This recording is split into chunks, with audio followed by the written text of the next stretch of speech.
সম্মানিত দর্শক শ্রোতা, আসসালামু আলাইকুম। স্থানীয় সরকার ব্যবস্থার বড় ধরনের পরিবর্তন এনেছে।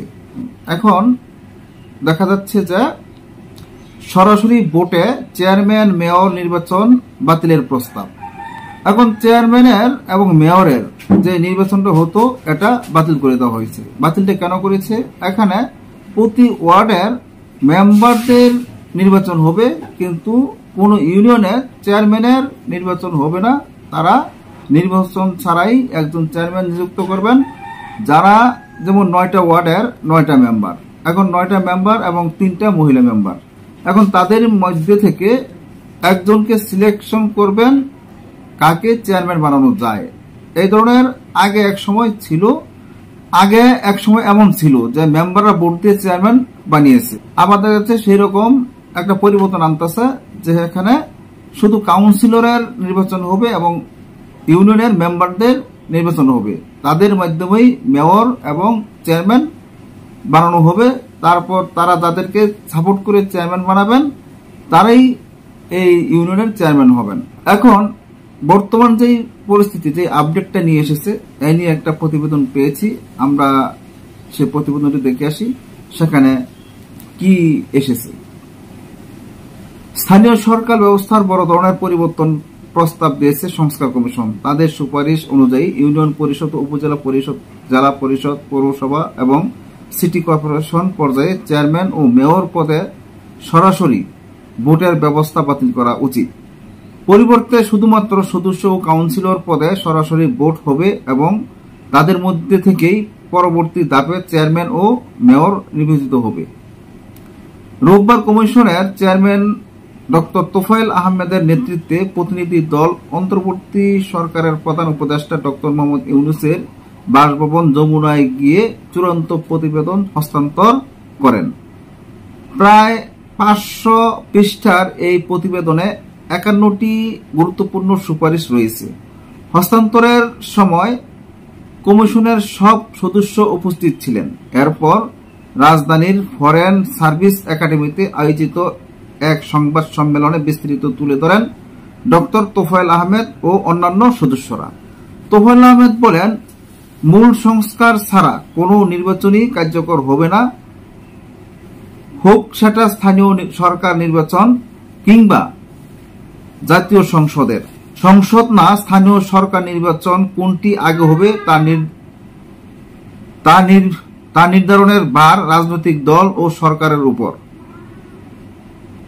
প্রতিবেদনে বলা হয়, বর্তমানে স্থানীয় সরকার বলতে যেসব প্রতিষ্ঠান রয়েছে তাত্ত্বিকভাবে সরকার বললেও বাস্তবে কোনো কার্যকর প্রশাসনিক কাঠামো নেই, বরং উপনিবেশিক যুগের শাসন পদ্ধতির দ্বারায় এ ব্যবস্থাগুলো এখনো পরিচালিত হচ্ছে, যা স্বাধীন ও গণতান্ত্রিক কাঠামোর সঙ্গে সাংঘর্ষিক, কিন্তু এটা হওয়া উচিত রাষ্ট্রের ক্ষুদ্রতম তান্ত্রিক প্রতিষ্ঠান। কমিশনের প্রস্তাবে বলা হয়েছে, 5টি স্থানীয় সরকার প্রতিষ্ঠানের জন্য একটি অভিন্ন আইন প্রণয়ন করা উচিত। নির্বাচনে ভোটাররা শুধুমাত্র সদস্য বা কাউন্সিলরের নির্বাচন করবেন। এরপর তারাই নিজেদের মধ্য থেকে সভাপতি, চেয়ারম্যান ও মেয়র নির্ধারণ করবেন। এছাড়া চেয়ারম্যান বা মেয়ররা তাদের সাথে সার্বক্ষণিক কাজ করার জন্য কয়েকজনকে বেছে নেবেন। সার্বক্ষণিক কাজের জন্য নিযুক্ত সদস্য বা কাউন্সিলরদের বেতন আলাদা হবে, আর বাকি সার্বক্ষণিক হিসেবে কাজ করবেন না। যারা সার্বক্ষণিক কাজ করবেন এরকম পদে সরকারি বা বেসরকারি চাকরিজীবীরাও নির্বাচন করতে পারবেন।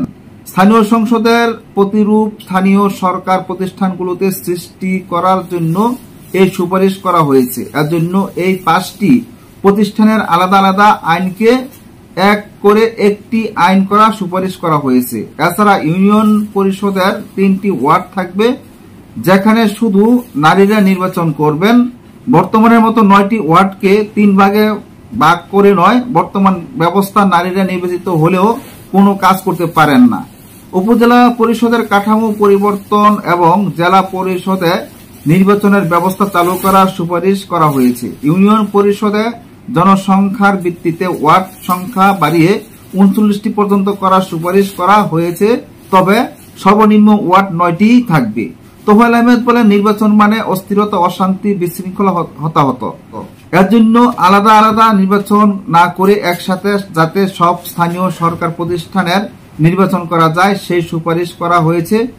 মাত্র 40 দিনের একটি শিডিউলে ইউনিয়ন, উপজেলা ও জেলা, পৌরসভা ও সিটি কর্পোরেশনের নির্বাচন করা সম্ভব।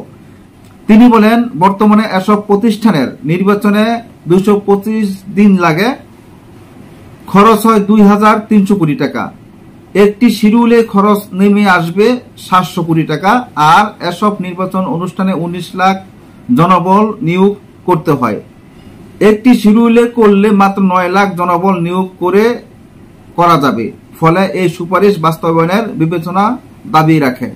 যে প্রস্তাবটা রেখেছেন, যে পরিবর্তন এনেছেন, এভাবে যদি স্থানীয় সরকার নির্বাচন করা হয় তাহলে এটা আপনাদের কাছে কেমন মনে হবে? অবশ্যই এটা আপনারা মূল্যবান মন্তব্য করবেন। আজকের মতন এখানে শেষ করছি। আল্লাহ হাফেজ।